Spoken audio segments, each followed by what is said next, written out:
Baik, Bu. Baik, Bu.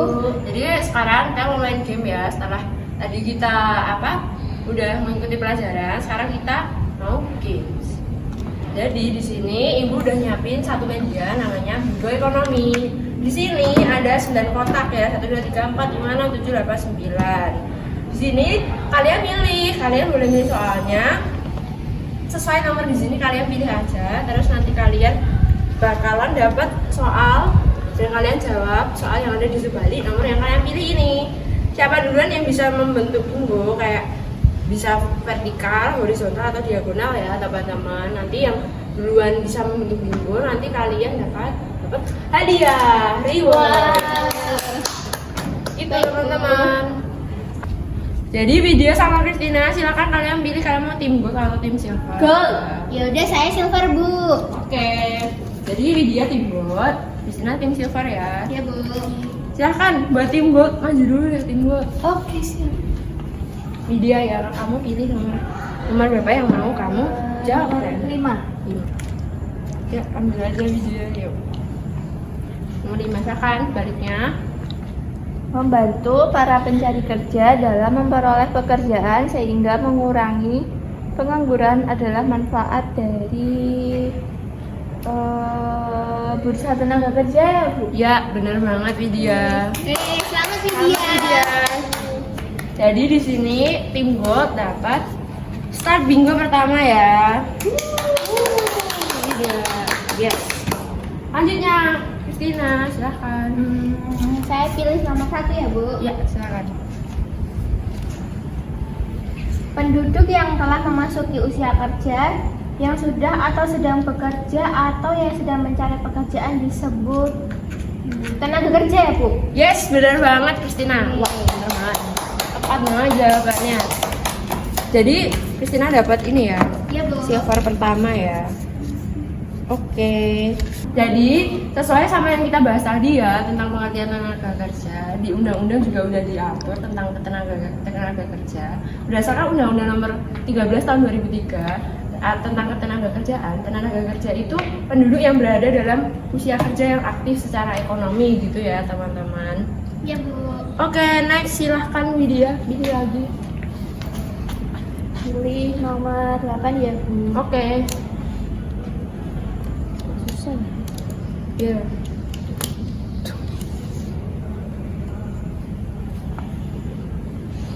Apa nih pertanyaannya? Yang diakibatkan adanya rasionalisasi dalam industri disebut pengangguran. Apa nih? Pengangguran teknologi bukan ya, Bu? Ya, benar banget. Jadi di sini tentang industri ya. Oke, Widya dapat vote kedua. Jadi Widya punya kesempatan untuk membentuk bingo terlebih dahulu. Nah, jadi tadi kan Widya membahas memilih soal tentang pengangguran nih, tentang jenis pengangguran. Dan salah satunya itu pengangguran teknologi. Nah, kalian tahu nggak sih jenis pengangguran apalagi selain pengangguran teknologi? Saya kurang tahu, Bu. Iya, Bu, masih kurang paham. Nah, jadi jenis pengangguran itu ada 5 ya, kurang lebih ada 5. Jadi ada pengangguran struktural, pengangguran fiksional, pengangguran musiman, pengangguran teknologi, dan pengangguran konjunktural. Nah, pengangguran struktural itu apa? Pengangguran struktural itu pengangguran yang ada karena adanya perubahan dalam sektor ekonomi, misalnya seperti adanya inflasi atau permasalahan ekonomi lainnya. Kemudian untuk pengangguran fiksional terjadi karena adanya kesulitan temporer dalam mencari lowongan pekerjaan. Seperti contohnya di masa-masa corona pandemi seperti ini ya, pandemi corona ini. Terus kemudian ada pengangguran musiman terjadi karena adanya perubahan waktu atau musim saat tren-tren tertentu saja gitu.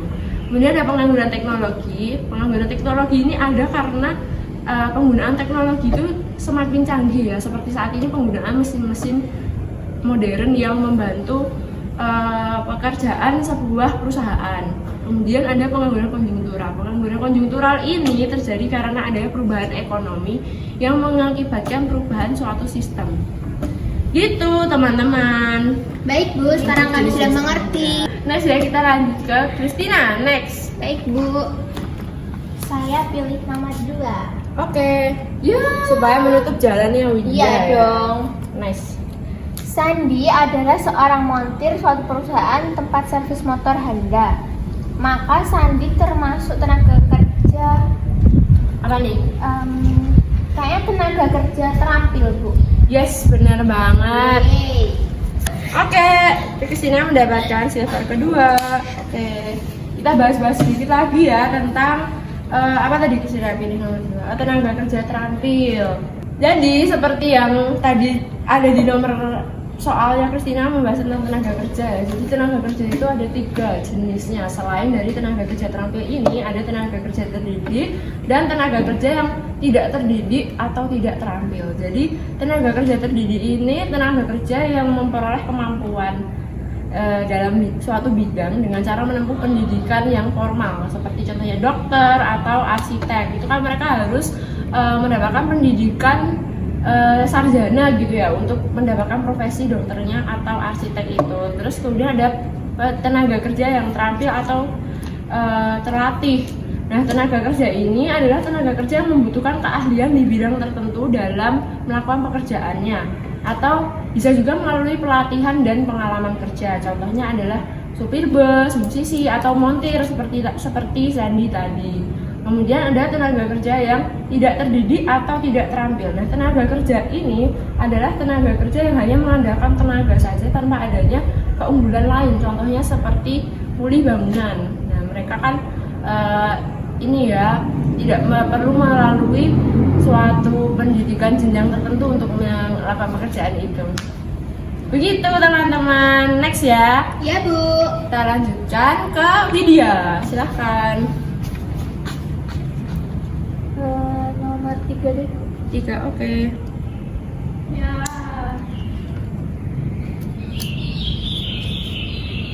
Oke, silahkan dibaca. Dapat apa nih? Kesempatan yang tersedia bagi masyarakat untuk melakukan kegiatan ekonomi yang menggambarkan tersedianya suatu lapangan pekerjaan di masyarakat adalah Kata kuncinya kesempatan nih. Apa nih? Jawabannya. kesempatan kerja ya. Ya, bener banget Widya. Nice. Oke.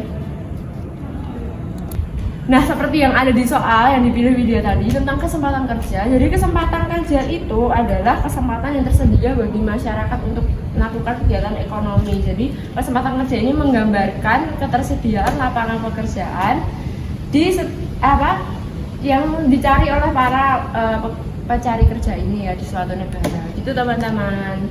Baik, Bu. Next selanjutnya Christina, oke? Baik, Bu. Silakan pilih nomornya ya, Christina. Nomor 4 di Oke. Apa nih pertanyaannya? Dalam konsep ketenagakerjaan, para pensiunan digolongkan sebagai kalau udah pensiun berarti bukan angkatan kerja, Bu. Yes, benar banget. Pintar banget, Christina. Oke, next silver buat Christina. Jadi sesuai sama yang dipilih Christina tadi, membahas tentang bukan angkatan kerja. Bukan angkatan kerja ini terdiri dari mereka yang tidak mau bekerja dan mereka yang masih bersekolah atau berkuliah, jadi mereka yang masih menempuh pendidikan. Kemudian ada ibu rumah tangga atau mereka yang mengurus rumah tangga tanpa mendapat upah. Ada juga seperti yang ada dalam soal pensiunan. Pensiunan itu mereka sudah termasuk ke dalam bukan angkatan kerja karena mereka sudah tidak bekerja secara produktif lagi. Begitu teman-teman. Baik, Paham teman-teman? Paham. Oke. Next kita lanjut ke Widya. Oke, saya pilih nomor 7. Nomor 7. Oke, silakan. Wah, Widya sudah ini ya. Kalau menjawab benar. Kasihan itu. Hak yang diterima oleh pekerja dalam bentuk uang atas imbalan terhadap jasa pekerjaan yang telah dilakukan sebelumnya adalah Apa nih? upah ya, Bu. Yes, benar banget Widya. Jawabannya adalah upah. Jadi Widya mendapatkan bingo pertama. Jadi sebelum Widya mendapatkan reward, tapi kita bahas dulu ya materi yang tersisa sama materi dalam soal Widya tadi. Oke? Baik, Bu. Jadi dalam soal tadi disebutkan hak yang diterima oleh pekerja dalam bentuk uang atau atas imbalan terhadap jasa pekerjaan yang telah dilakukan orang tersebut sebelumnya. Jadi itu merupakan pengertian upah ya teman-teman. Jadi pengertian ini juga diatur dalam UU nomor 13 tahun 2003 tahun pasal 1 ayat 30 tentang hak pekerja atau buruh yang diterima dalam bentuk uang. Jadi perusahaan akan memberikan imbalan kepada pekerja tersebut, kemudian akan dibayarkan sesuai dengan kontrak kerja atau peraturan perundang-undangan dan peraturan perusahaan, termasuk tunjangan bagi pekerja tersebut dan keluarganya atas suatu pekerjaan atau jasa yang telah dilakukan. Nah, upah ini fungsinya apa sih? Jadi fungsi upah ini adalah menjamin kehidupan yang layak bagi para pekerja dan juga keluarganya. Kemudian akan mencerminkan imbalan atas hasil kerja seseorang. Kemudian upah juga berfungsi untuk menyediakan insentif untuk mendorong peningkatan produktivitas kerja para pekerja ya teman-teman. Itu.